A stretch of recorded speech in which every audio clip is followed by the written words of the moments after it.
The man who never slid. The Paolo Maldini story. In 25 years of top-level football, across nearly 900 matches against the fastest, strongest, and most ruthless attackers on the planet, Paolo Maldini almost never made a sliding tackle. He didn't need to. He was already there before you knew you were coming.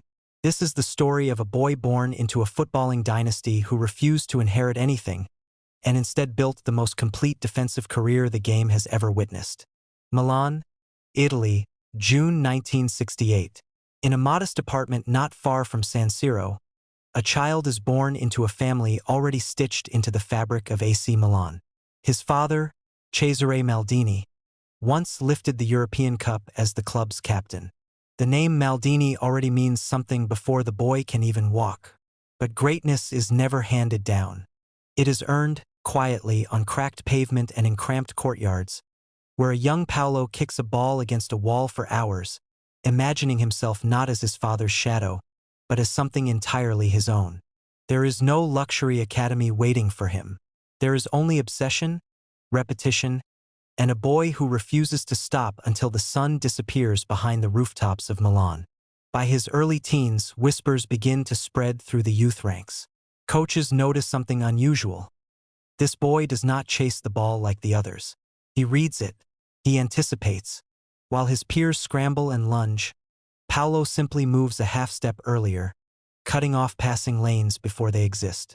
At just 14, he is already training alongside the Milan youth sides that will shape Italian football for a generation.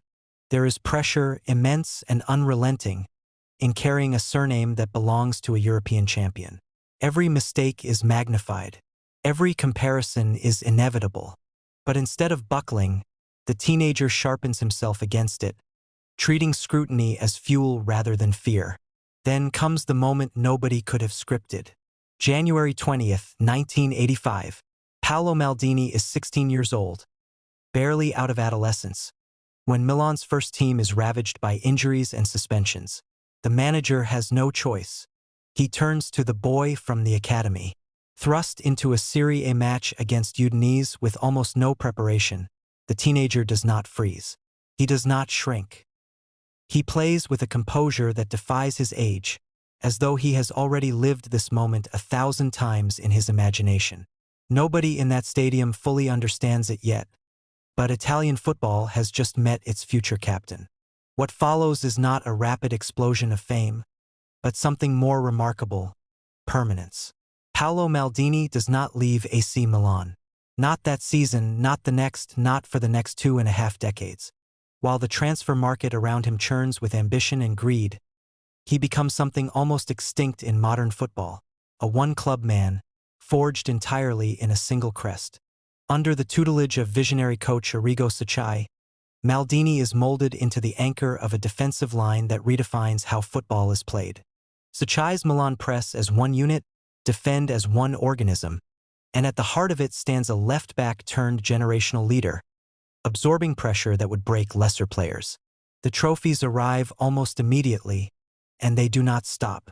In 1989 and again in 1990, Maldini lifts the European Cup, Milan's suffocating defensive system humiliating opponents who simply cannot find space to breathe. He is barely into his 20s, already a continental champion twice over, already being spoken of in the same breath as the greatest defenders in the sport's history. But rather than coast on early success, he keeps evolving. When Fabio Capello reshapes the team in the early 90s, Maldini adapts effortlessly, later shifting from left-back into a commanding central defender as his body matures and his football intelligence deepens even further. The numbers that follow him become almost mythical. 7 Serie A titles wrapped around a career defined by loyalty.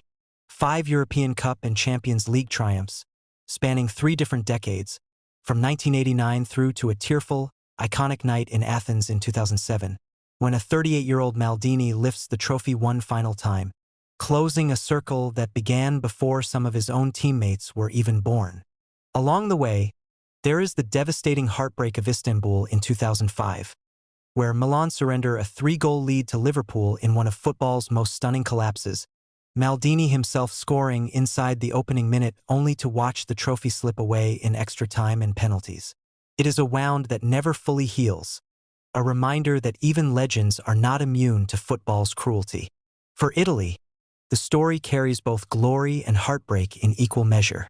Maldini earns 126 caps for the national team, becoming one of its most trusted captains, appearing at 4 separate World Cups across 1990, 1994, 1998, and 2002. In the United States in 1994, he stands agonizingly close to the sport's ultimate prize, reaching the World Cup final only to watch Roberto Baggio's decisive penalty sail over the crossbar in the shootout against Brazil. It remains the one crown that eludes him. Unlike so many of his peers who are remembered for spectacular goals or moments of individual brilliance, Maldini's genius lies in absence. In the tackles never needed, the crosses intercepted before they're even sent, the strikers rendered invisible by a defender who always seemed to already know where the danger was heading next. What separates Maldini from nearly every other player of his era is not raw speed or brute strength, though he possesses both in abundance.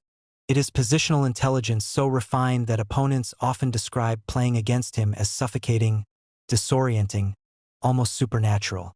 Legendary strikers who terrorized entire leagues speak of Maldini with something close to reverence, admitting that facing him felt less like a contest and more like being quietly, methodically outthought. He rarely dives into challenges because he rarely has to. The tackle has already been made mentally, minutes before the ball ever arrives.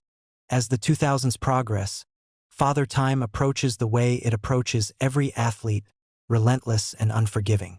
But Maldini refuses the typical decline. Into his late 30s, an age when most defenders have long since retired, he remains a starting central defender for a Champions League winning side, marshalling younger teammates with the calm authority of a man who has seen every trick football can produce.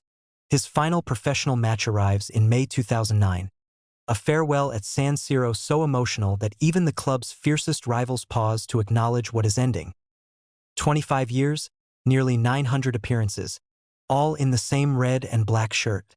No transfer fee ever moved him. No rival club ever tempted him. The word Maldini becomes permanently fused with the identity of AC Milan itself. Retirement from playing does not mean disappearance from the game he shaped. Years later, Maldini returns to Milan not as a player but as an executive, stepping into the club's technical leadership in 2018 and taking full control of sporting decisions the following year. The rebuild is not instant, but it is disciplined, mirroring the patient intelligence he once showed on the pitch. In the 2021 to 2022 season, against expectations from pundits who had written the club off for a decade, Maldini's Milan wins the Serie A title, an 11th-hour reminder that his football mind remains as sharp in the boardroom as it once was on the field. Yet football administration proves less forgiving than football itself. In the summer of 2023, ownership decisions Maldini did not control and his executive role at the club he spent his entire life serving, a departure many supporters still consider one of the sport's more painful institutional missteps. Even away from Milan, his influence refuses to fade. His sons, Christian and Daniel, carry the family name into a fourth generation of professional football, with Daniel notably breaking through into Milan's first team himself before continuing his career elsewhere, extending a lineage that now stretches back to Paolo's own father. Then, in the summer of 2026, Italian football turns to Maldini once more in a moment of crisis. Following a third consecutive failure to qualify for the World Cup, the newly elected federation president appoints Maldini as technical director of the Italian national team, tasking him with rebuilding the Azzurri's credibility from the ground up alongside fellow former Milan executive Leonardo. It is a mandate framed around long-term reform, stretching toward the 2028 European Championship and beyond. But the search for a new head coach proves immediately turbulent, entangled in controversy surrounding his preferred candidate, and within just 16 days Maldini steps away from the position entirely, a startling coda to a summer that many hoped would mark a triumphant new chapter. Whatever comes next in this ongoing story, one truth remains untouched by boardroom politics or shifting job titles. On the pitch, across 25 unbroken years in a single shirt, Paolo Maldini did not simply defend a football club. He defined what defending itself could look like. Silent, anticipatory, almost invisible in its perfection. He never needed the crunching tackle, the diving lunge, or the desperate last-ditch clearance that fans remember so vividly from other legends, because he was already standing exactly where the danger was going to be. In an era obsessed with spectacle, Paolo Maldini built his legend on something far rarer and far harder to replicate: the art of making the impossible look effortless over and over again, for a quarter of a century, without ever once needing to leave home.